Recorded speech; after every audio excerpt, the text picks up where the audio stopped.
चाहिए, कब जाना है, कैसे जाना है, कभी उनसे जाओ और बस प्लानिंग करो तो फटाक से बोलते हैं तो हाँ दादा आपको आना है, ये काम करना है, वैसे करो। पुलिस को छुड़ाने में, पुलिस के जवान था जो शहीद मान चुके थे, उसको छुड़ाने में बहुत बड़ी भूमिका थी। ऐसे बहुत से कार्य थे जो किए थे अपने। की घटना के बाद में अब सच्चाई को लिखने से पहले लोग थोड़ा डरेंगे, क्योंकि इस तरह के अगर कारनामे होते हैं, ऐसी घटना होती है तो कहीं ना कहीं लोग अपने परिवार के बारे में सोचेंगे। लगातार पत्रकारों पर जिस तरह से हमले हो रहे हैं, ये सवाल खड़ा करता है कि सुरक्षा कानून के मायने क्या है और किस तरह से इसका परिपालन होगा और किस तरह से इसमें बदलाव लाने चाहिए। सरकार के पास आज तमाम एजेंसियां हैं, तमाम ऐसे तंत्र हैं जिसपे वह शिकंजा जरूर कस रहे हैं, लेकिन बड़े अफसर, बड़े ठेकेदार, नामचीन ठेकेदार पर सरकार की एजेंसियां शिकंजा नहीं कस पा रही।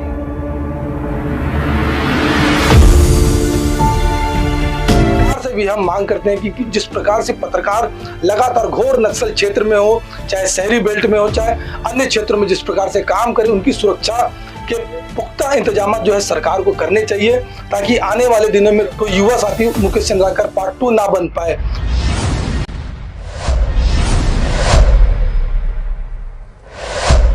नमस्कार, मैं शुभेंद्र और आप देख रहे हैं 10 CG खबर। बीजापुर में पत्रकार की हत्या के मामले ने पत्रकार जगत में रोष और प्रशासन के प्रति आक्रोश और मन में अपने परिवार के प्रति चिंता के भाव को जागृत कर दिया है। अब पत्रकार जगत भी आक्रोशित है कि जो घटना एक पत्रकार के साथ हुई है, एक युवा पत्रकार के साथ हुई है, कहीं उनके साथ तो ना हो जाए, क्योंकि पत्रकार अक्सर इसी प्रकार के विषयों को सामने लाता है जिससे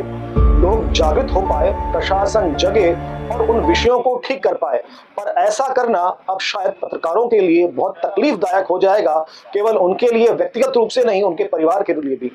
क्योंकि ऐसी घटना सामने आई है। मुकेश एक युवा पत्रकार जो कि क्रांतिकारी पत्रकार की तरह था, अपने काम को बखूबी निभा रहा था, पर अपने काम को निभाने की सजा उसे ये मिली कि उसे अपनी जान से हाथ धोना पड़ा। घटना आपके संज्ञान में होगी, पर इस विषय को लेकर दुर्ग और भिलाई के पत्रकारों में काफी आक्रोश है। आइए सुनते हैं क्या कह रहे हैं दुर्ग और भिलाई के पत्रकार, वरिष्ठ पत्रकार इस घटना को लेकर, और प्रशासन अब तक क्या कर रहा है, क्या समाधान प्रशासन निकाल रहा है। जो राजनीति अब तक हो रही है इस विषय को लेकर, भाजपा वाले कांग्रेस पर और कांग्रेस वाले भाजपा पर आरोप लगा रहे हैं, फोटो दिखाई जा रही है, पर क्या ये फोटो दिखाना, आरोप लगाना इसका हल होगा, या प्रशासन पत्रकारों की सुरक्षा के लिए कुछ पुख्ता कानून बना पाएगा और उनकी सुरक्षा कर पाएगा। आइए सुनते हैं क्या कह रहे हैं भिलाई दुर्ग के पत्रकार। बिल्कुल, एक पत्रकारिता जगत में ये काला दिन है। मुकेश की जो हत्या हुई है, जिस तरीके से लिखने की आज़ादी की बात हम कहते हैं, लोकतंत्र का चौथा स्तंभ मानते हैं खुद को, इस तरह की घटना के बाद में अब सच्चाई को लिखने से पहले लोग थोड़ा डरेंगे, क्योंकि इस तरह के अगर कारनामे होते हैं, ऐसी घटना होती है तो कहीं ना कहीं लोग अपने परिवार के बारे में भी सोचेंगे। कहीं ना कहीं उनका परिवार पीछे है, उनके पीछे पूरी कई जिंदगियां जुड़ी हैं, और मुकेश भाई के साथ जो हुआ वैसा नहीं होना चाहिए था। अगर किसी के घोटाले को उजागर करने की ये सजा है, तो शायद मुझे लगता है कि पत्रकारों को अब सुरक्षा भी मिलनी चाहिए, कि अगर वो कहीं लिख रहे हैं किसी के खिलाफ में तो उन्हें सुरक्षा मुहैया कराई जानी चाहिए। पत्रकार सुरक्षा कानून की बात होती है, लेकिन पत्रकार सुरक्षा कानून का मतलब अब समझ नहीं आ रहा है कि पत्रकारों की सुरक्षा के कैसे हो। दूसरी बात यह है कि जिस तरह से मुकेश चंद्राकर की हत्या होती है और बस्तर में लगातार पत्रकारों पर जिस तरह से हमले हो रहे हैं, ये सवाल खड़ा करता है कि सुरक्षा कानून के मायने क्या है और किस तरह से इसका परिपालन होगा और किस तरह से इसमें बदलाव लाने चाहिए। जिस तरह से अब आगे ये सोचना होगा कि जो सच्चाई लिखने की बात है, जो चाहे राजनीतिक लोग हों, चाहे फिर जो बड़े ओहदे वाले लोग हैं, उनके बारे में लिखने की बात हो, इसलिए पत्रकार आखिर डरेगा नहीं। इस घटना के बाद पत्रकार और प्रबल होगा और शक्ति के साथ में अपने कलम की ताकत को समझेगा और आगे भी ऐसे लोगों के खिलाफ लिखता रहेगा और सच्चाई सामने लाता रहेगा। अत्यंत पीड़ादायी समय और दुख का समय कि हमारे युवा साथी मुकेश चंद्राकर, जो कि बस्तर में उनकी हत्या कर दी गई। हत्या सिर्फ इसलिए की गई कि उन्होंने भ्रष्टाचार को उजागर किया। भ्रष्टाचार जो सड़क निर्माण कार्य में जो ठेकेदार हो या उनकी एजेंसियां हो या सरकारी तंत्र हो, सरकारी जो तंत्र है, कहीं ना कहीं वो उनकी मिली भगत की भेंट चढ़ गए मुकेश चंद्राकर जी, जिसकी जितनी भी कड़ी शब्दों में निंदा की जाए और भर्त्सना की जाए वो कम होगा। लेकिन मेरा सरकार, चाहे कांग्रेस की हो, चाहे भारतीय जनता पार्टी की सरकार हो, और शीर्ष नेतृत्व डबल इंजन की सरकार चूंकि राज्य में चल रही है, तो मेरा ये आग्रह है कि पत्रकार सुरक्षा कानून को जल्द से जल्द लागू करें। पहला दूसरा, पत्रकारों की सुरक्षा पे विशेष ध्यान दिया जाए ताकि पत्रकार निर्भीक बेबाक होकर क्या कहते हैं अपनी बातों को दिखा सके, बोल सके और समाचार पत्रों में उसे उकेड़ सके, ताकि दोबारा इस तरह कोई दुस्साहस कोई भी माफिया, ठेकेदार या राजनेता इस तरह का दुस्साहस ना कर पाए कि किसी मुकेश चंद्राकर जैसे हमारे अन्य किसी भाई को मौत के घाट उतारने का दुस्साहस अब कोई दोबारा इस प्रदेश में यदि करेगा तो पत्रकार साथी उसका मुंह तोड़ जवाब देंगे और पत्रकार साथी की इस दुख की घड़ी में उनके परिवार को संबल प्रदान करे। ईश्वर से मैं प्रार्थना करता हूँ कि उन्हें अपनी विनम्र श्रद्धांजलि देता हूँ कि मुकेश चंद्राकर और उनके परिवार को संबल प्रदान करे और पुनः सरकार से अपील करूंगा कि वह मौत पर राजनीति ना करते हुए सीधे तौर पर क्या कहते हैं मतलब जो भ्रष्टाचार में लिप्त हैं, सरकार के पास आज तमाम एजेंसियां हैं, तमाम ऐसे तंत्र हैं जिसमें वह शिकंजा जरूर कस रहे हैं, लेकिन बड़े अफसर, बड़े ठेकेदार, नामचीन ठेकेदार पर सरकार की एजेंसियां शिकंजा नहीं कस पा रही है, कारण कि वह चुनावी चंदा दे रहे हैं। इस वजह से क्या कहते हैं मतलब उन्हें पत्रकार भाइयों को मौत के घाट उतरना पड़ रहा है, जिसका ताजा उदाहरण हमारे सामने इस प्रदेश में बस्तर से मुकेश चंद्राकर की मौत जो अत्यंत पीड़ा और दुखदायी है। मैं बहुत ही नम आंखों से मतलब मुझे बहुत पीड़ा हुई कि एक हमारा युवा साथी हमारे बीच नहीं रहा है ना, लेकिन कलम ना झुकेगी, ना रुकेगी और ना डरेगी। कलम अपना काम करेगी और वीडियो, सोशल मीडिया एवं तमाम साथियों को सरकार को समझना होगा और उनकी सुरक्षा के लिए ध्यान देना होगा। मैं हरप्रीत सिंह भाटिया, स्वतंत्र पत्रकार। मुकेश चंद्राकर जी की हत्या बहुत ही जिस प्रकार से घटित हुई है नहीं होना था, क्योंकि युवा पत्रकार हैं और कहीं ना कहीं जिस प्रकार की जो घटना हुई है और जिस खबर की बात लोग कह रहे हैं कि भ्रष्टाचार के मामलों को उजागर किया, उसके बाद जो है इस प्रकार की घटना हुई। आज उनका अंतिम यात्रा था, पहले तो उनके अंतिम यात्रा पर हम नहीं पहुंच पाए, पर ईश्वर उनको अपने श्री चरणों में स्थान दे और उनके परिवार को इस विषम परिस्थितियों में लड़ने की ईश्वर शक्ति प्रदान करे। और सरकार से भी हम मांग करते हैं कि जिस प्रकार से पत्रकार लगातार घोर नक्सल क्षेत्र में हो, चाहे शहरी बेल्ट में हो, चाहे अन्य क्षेत्रों में जिस प्रकार से काम करे, उनकी सुरक्षा के पुख्ता इंतजाम जो है सरकार को करने चाहिए, ताकि आने वाले दिनों में कोई युवा साथी मुकेश चंद्राकर की तरह जो है जिस प्रकार से मुकेश चंद्राकर ने अपनी जान गंवा दी, कोई युवा साथी मुकेश चंद्राकर पार्ट 2 ना बन पाए। और सरकार को इस ओर ध्यान देना चाहिए और विपक्ष को भी इस ओर ध्यान देना चाहिए। जिस प्रकार से राजनीतिक जो बयानबाजियां आ रही है यह तो चलते ही रहेगा, पर सबको एकजुट होकर के पत्रकारों के हित के लिए आगे आना पड़ेगा और सरकार को इस विषय में गंभीर होकर सोचने की जरूरत है। पुनः मुकेश चंद्राकर को सत सत नमन और उनके परिवार को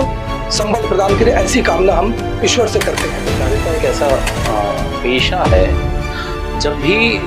इसे लेकर हम किसी भी मामले को लेकर खबर बनाते हैं तो तरह तरह की बातें आती हैं। तो मुकेश के साथ इसी तरह का एक विवाद जुड़ गया था। इसने बहुत से ऐसे मामले उजागर किए थे जिसके लेकर जो असामाजिक तत्व हैं या जो समाज के ऐसे भी लोग हैं जो सफ़ेद पोश में काले कारनामों को अंजाम देते हैं, उनके आंखों का सुरमा उसने चुरा लिया था। एक बड़ी बात है कि स्वाभाविक है कि ऐसी खबरों के बाद इसका असर किसी दुष्परिणाम के रूप में आता ज़रूर है, मगर जो अपराधी किस्म के लोग हैं, असामाजिक तत्व हैं, उनके खिलाफ सामने आता था। मगर यह जो घटना हुई है बेहद दुखद है। जिस तरीके से मुकेश की हत्या के वारदात को कुछ लोगों ने मिलकर अंजाम दिया है, पीछे कारण जो भी हो, वह एक समाज सेवा में लगा युवक था और लगातार अपने कलम के माध्यम से लोगों को जागरूक और जागृत कर रहा था। प्रशासन को भी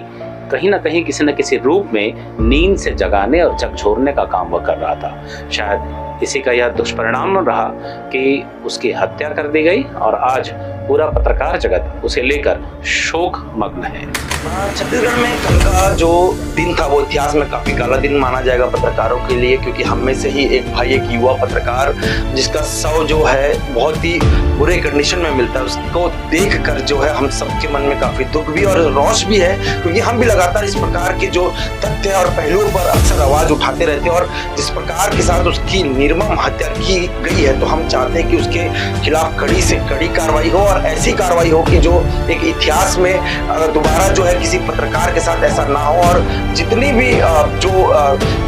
शासन से मैं गुजारिश करूंगा कि जो भी पत्रकारों के लिए जो कानून है सिर्फ शब्दों में नहीं होना चाहिए, कागज में नहीं होना चाहिए, सच में ऐसे कड़े कानून बनना चाहिए जिससे कि जो है पत्रकार भाई जो है निर्भीक होकर काम करे और भविष्य में इस प्रकार की घटना को दोबारा ना दोहराया जाए। और एक बार मैं फिर कहूंगा कि जो मुकेश चंदकार है उनकी आत्मा को शांति मिले और भगवान उनके अपने श्री चरणों में उनको स्थान दे। बहुत दुखद समाचार जो है इस समय 9 वर्ष पर दिख रहा है। 9 वर्ष पर पत्रकार जो है हमेशा सुखद समाचार छापते हैं, लेकिन ये हो गया है कि लोगों को ये छापना पड़ रहा है कि इस तरह निर्मम हत्या हो रही है, वो भी जो डरा हुआ समाज है उसे जो जगाने का काम करती है, हिम्मत जो देती है पत्रकार राज्य, उसे गटर में मार के डाल दिया जा रहा है, वो भी टंगिया से। मतलब इतना मेरे को तो ये समझ में नहीं आता कि पुलिस नाम की कोई चीज़ है कि नहीं, जो मतलब किसी को एक झापड़ मारे उसको ये डर रहता कि कानून है, कानून नाम की कोई चीज़ है। बस्तर जैसे एरिया में जैसे गांजा तस्करों ने जैसे गांजा डाल के पत्रकारों के ऊपर जब ये आरोप लगाया था, उस समय हम लोग आंदोलन पे वहाँ पर गए थे बस्तर में। 5 दिन हमने बैठा, वहाँ पर हमने देखा कि किस तरह एकता था। लेकिन कुछ राजनीति जो वहाँ पर जैसे दिख रही थी कि कुछ राजनीतिक पार्टियां जो है वो हावी थी, और अभी भी वही चीज दिख रहा है। पत्रकार लोग के साथ कहीं ना कहीं राजनीति हो रहा है, और कांग्रेस भाजपा के ऊपर लगा रही है, भाजपा कांग्रेस के ऊपर लगा रही है। सिर्फ और सिर्फ जो दिख रहा है एक दूसरे पे आरोप लगा रही है, इसका फोटो डालता है, वो उसका फोटो डालता है। ये फोटो ना डालते हुए पत्रकार को न्याय दिलाने का एक ही काम किया जाए, जो हत्या किया है उसको भी हत्या की सजा दिया जाना चाहिए। जैसे बीएनएस की इतनी कठोर कानून लाई गई है, मुझे तो लगता है कि पत्रकार सुरक्षा कानून से पहले बीएनएस के कानून को हम इतना मजबूत मानते हैं, जिस हिसाब से हमारा 2-2 दिन का जो हम लोग को जो ट्रेनिंग दिया गया, उस हिसाब से हमें लगता है कि बीएनएस की इतनी कठोर कानून जो है भारत में लागू हुआ है। दंड से जब न्याय संहिता में आई है तो चौथा स्तर को कहीं ना कहीं, चौथा शेर को कम से कम सुरक्षित किया जाए। चौथा जो स्तर में वो घायल नहीं हो रहा है, चौथा शेर को घायल नहीं किया जा रहा है, सीधा चौथा शेर को सीधा दफना दिया जा रहा है। जो शेर अपने समाज की सुरक्षा के लिए जो जंगल का राजा कहा जाता है, वो राजा को सीधा मार के दफना दिया जाता है। अगर ऐसा ही रहा तो जंगल राज हो ही जाएगा और ज्यादा समय नहीं रहेगा कि पत्रकार, अब तो भय लग रहा है कि कैसे पत्रकारिता किया जाए। घर में हमारे परिवार ये करे कि पत्रकारिता छोड़ दो, जितने भी पत्रकार उन लोगों को भी बोलो कि उनकी बीवी बाल बच्चे कम से कम कुछ और काम व्यवसाय करे। अब पढ़े लिखे आदमी यही काम पत्रकारिता करोगे, तुम्हारी मौत आगे है, तुम्हारा लाइफ वही दिख रहा है।